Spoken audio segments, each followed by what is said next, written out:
Well, it's pretty obvious that they have a goal, and that goal is what they like to call the Great Reset. And what that means is they want to put everybody into a situation where you cannot survive without government assistance. They want you on a universal basic income. They want you on a digital biometric identity where you need to prove who you are for every single transaction, as simple as buying groceries. And then they want you on a digital currency that the government has complete control over. And once they get you on all that, if they ban cash, the last linchpin to make sure that you and your family and generations after you are slaves that can never attain wealth, never attain any type of success, they will make that digital currency that they control and they issue expire. So now, it doesn't matter how many jobs you have, how many businesses you have, how many extra hours you work or overtime you work, you'll never be able to accumulate wealth for you, your family, or your future. Because if you don't spend this money in a certain amount of time, the government will simply just recuperate it out of your bank account and say that you're hoarding. People in Germany should understand this. They went through Nazi Germany where it said, show me your papers, please, so you could go places. How is that any different to the vaccine passport system? How is it any different from segregating society based on if you're going to choose to allow us to take away your medical autonomy or not? And Germany's trying to lead the way in this tyranny. You're already trying to put a law that would bring back mandatory masks every October perpetually, which is literally exactly what I said on the video in 2020, that they want to get you off lockdown in the summer just to bring you back on lockdown every winter. So you're in a perpetual cycle you never get out of. And how does Germany respond? Oh, we're going to make it mandatory to wear masks every October. And we're going to tell Germans to download a little app that's green when you've been vaccinated. But as soon as your vaccine's been over a month or two, now it's going to go yellow to remind you that you're going to have to get your booster. Never ending cycle. And when it goes yellow, it's going to remind you that you're not fully protected. So you still got to wear your mask. What a surprise. How is it different from anything I said in the video? It's literally identical. And the reason being, they know if they could train you to believe that individual rights and freedoms are selfish and dangerous, even though all the way up until now, they've been so paramount to a successful society, millions of people fought and died in world wars to protect them. Now, all of a sudden, you're a bad person if you don't willingly give up your rights and freedoms for the greater good. And we were told it was temporarily because of COVID.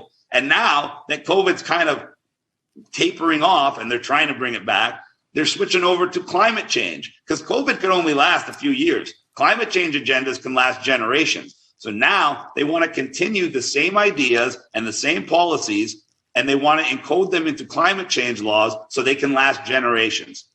Just like you're seeing in the Netherlands. What did they do? Under the guise of nitrogen emissions, now CO2 isn't going to kill us, nitrogen is going to kill us, even though it's 70+% of the atmosphere. And what is the biggest producer of nitrogen in the world? Oh, it's our farming and agricultural industry. So obviously the only way to save the world now is to destroy the food supply. So now we've gone from human beings are individuals with rights and freedoms, and those rights and freedoms are paramount to society. COVID took us to, okay, we're human beings, but we need to give up our rights and freedoms for the greater good and to save grandma and babies, or you're a bad person. To now, human beings are the cancer on the planet. And the mere idea of feeding humans is actually killing the planet. So now we need to starve the humans to save the planet. So we went all the way from individuals where rights and freedoms were paramount to individuals where rights and freedoms are killing the planet and they need to be destroyed. And you need to give up all your decision making to the government. That's what the Great Reset is all about. Number one, taking your wealth. Number two, taking your ability to say no. And number three, taking away all the decisions that you are used to be able to make for yourself. Why?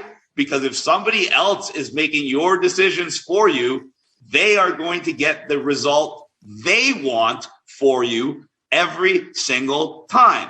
So this idea that you're going to be able to have a successful life or a successful family or a successful career, it goes right down the drain. They want you in a position where they can control what you do every single day, where you go every single day, what you can spend your money on every single day. And Exactly all that. They don't want you to have a car for mobility. They don't want you to be able to internationally travel. They definitely don't want you to have any type of weaponry where you can stand up to them. They don't even want you to be able to accumulate wealth, because the mere fact of you accumulating wealth means that you will be able to raise your position in society. And they do not want to be challenged. They want you down here forever. So they are setting up a massive international control grid technocratically, and they're literally tricking people into complying. And now that the tricking people stopped working and people took off the mask, people listened to me and they just said no, people around the world learned what united non-compliance means, the globalists are changing tactics. Rather than try to scare us with COVID, now they're going to try to starve people into submission. I was on my world tour in September. Part of my world tour, it started in England. What we found out in England, when the Queen was being buried, as I was speaking, we had 500 world leaders there. They weren't discussing the Queen's funeral arrangements, ladies and gentlemen. They were discussing how the globalists are going to move forward and keep all their goals in place. Their goals being a digital identity, a digital currency, and eliminating cash, and having you all on their own control grid. So how are they going to do it now? Very simple. They already told you. They're planning a global recession. They're going to make everything you need to survive more expensive every month. Your electricity, your food bill, your gas bill, your natural gas to heat your home. I think Germans know all about this. And what are they going to tell you? Oh, it's because of Russia. You guys cannot afford to eat. We can't afford to feed you. We can't even afford to heat the homes in Germany without buying firewood from Canada, because we have no more access to Russian natural gas because of evil Putin. It obviously has nothing to do with all the sanctions we put on Russia to create these conditions. No. So they're using the war in Ukraine and Russia as a reason to impoverish Europe and the rest of the country. They want you guys to feel pain. They want you guys to go hungry. They want you guys to freeze over the winter. And all the while, every month, it's going to get more expensive just for you to survive. Why? Because guess what? In 6 months, 99% of the population who's on a fixed budgetary monthly income simply won't be able to make ends meet.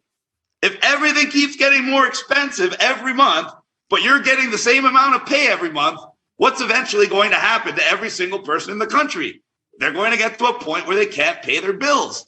And when you have the point where 20 or 30% of the population can't pay their bills, the government's going to talk about universal basic income as their new method to save you. And the vast majority of people will rather sign up for a digital identity, give their iris, give their fingerprint, give their facial recognition, give their voice recognition, than rather starve. And then for the supposed middle class people, they have a wonderful trap for you too. How many Germans, just like Canadians, are living in houses too expensive for them to really afford and paying more on their monthly mortgage payments than they really should? How many percentage of interest points would that mortgage have to rise, as they're doing in Canada? It's already risen up 1.5% in a year, and it's going to rise more. So if they raise your interest rates 3%, how many of these supposed middle class people who are now going to lose their house, have to downsize, have to lower their standard of living, would rather just download the Digital Identity Act and go with the Universal Basic Income Program so they can keep their lifestyle? The government has ways to try to coerce you to do what they want. Before, it was massive threats. Wear the mask and take the jab, or you're not going to be able to travel. You're not going to be able to work. We might even tax you and imprison you if you don't go along with it. That's how far it went. And as long as people complied and did what the government told them, it would have only got worse. If we didn't fight back, if we didn't start the trucker convoy in Canada, you Germans and everyone else around the world would have still complied. And it would have gotten to the point where if you were unvaccinated, you would be a complete second-class citizen. You would be taxed. You might be arrested. You wouldn't have access to the majority of society. It wasn't an accident that this just stopped. No, it stopped because the people finally stood up for themselves. Like I told you, that's the only way it would stop. So now that the people and the government know that the only way the government can do this stuff to you is if you go along with it, they're trying to take away the freedom of choice for the people. And how are they doing that? By simply making everything you need to live more expensive every single month. It's the boiling frog in the water. They had us all frogs in the water. They were boiling us.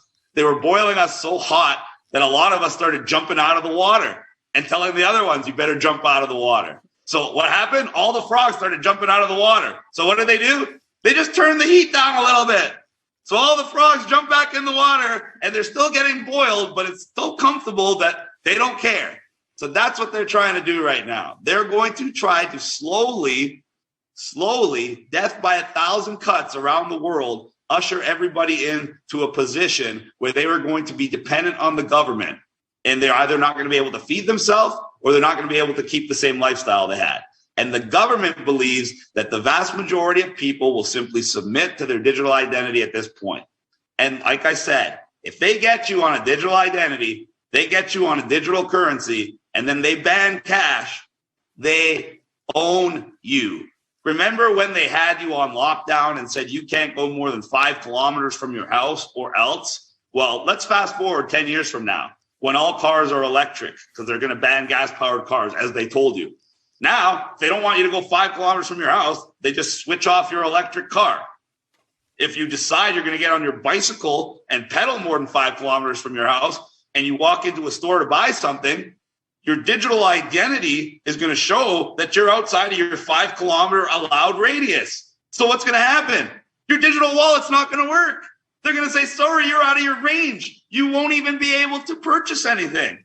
And even if you're in a store within your range, they will get to choose what you are allowed to purchase. Oh, all that stuff in aisle 3, those are non-essential items. You can't buy that today. And then the best part of all that, once again, like I said, if you allow them to ban cash and you allow them to control the only currency you're allowed to use, not only will it be digital, not only will they have complete control over it, they will make it expire, just like China is already experimenting with, because that is the final nail in the coffin. When they have you on a digital ID, a digital currency, no access to cash or other types of currency, and they can make your currency expire, they now own you, body, mind, and soul, for generations to come, forever, unless you rise up. But you won't be able to rise up because they already took your guns, they already took your wealth, and they're doing everything to demoralize men and make men believe that being masculine is bad. That is the only reason that this has been able to proliferate. The last 50 plus years, they've been attacking men, they've been attacking the family unit, and that's why when the government came out with all these ridiculous restrictions, the average man, rather than stand up and say, I'm not going to put a mask on my wife and kids, I'm not going to put a needle in their arm, what did they do instead? Oh, honey, just put the mask on. We don't want any confrontation. And then they told their kids, oh, just listen to your teachers. And after they told their kids to just listen to their teachers, now what do we have in Canada? We have a new law passed where your teacher can tell your 4-year-old that they believe that they're a different gender. And then that teacher can start calling your little boy, John, Jill, and a girl. And not only will they not have to get parental consent, they will not even inform the parents because it's the child's decision. Why? Because for the last 2 years, when the kid came home to the parents and said, Mommy, Daddy, I don't like this mask. It makes me feel bad. I can't breathe. What did the parents say? Oh, listen to your teacher. The parents literally made the state the number one influence and the number one caregiver in their own child's life. And now they're wondering why their kids are all screwed up. It's very simple. And that's exactly what the government wants. I want everybody to be aware that in the holiday season coming up, they are going to ramp up fear like you've never imagined. They're going to start talking about the need to bring back mask mandates. They're already talking about this triple-demic of the flu that was gone for 2 years, by the way. We had no flu cases and no flu deaths for 2 years. Everything was COVID. Now, all of a sudden, we have the flu again, we have COVID, and we have RSV virus. They try to make RSV seem like it's some new virus. Why? Because number one, they want to scare you. RSV has been around forever. Little kids have been getting it forever. But the reason they're publicizing it so much this year is quite simple. Pfizer just came out with and got the stage 3 approvals for an RSV vaccine marketed for pregnant women. So now everything you see on the news, when people watch the news, they have to understand that they're basically watching one long commercial for Big Pharma. Big Pharma pays 75% of all the ads that go on the news. So if you don't think that they also influence the content of the news as well as the ads that the news plays, then you're pretty friggin' stupid. That is why every news station is talking about RSV virus and telling mothers that their babies are going to be born sick or born into the hospital. They want to scare you into getting another vaccine. And they're going to try to scare you. This is the most important thing.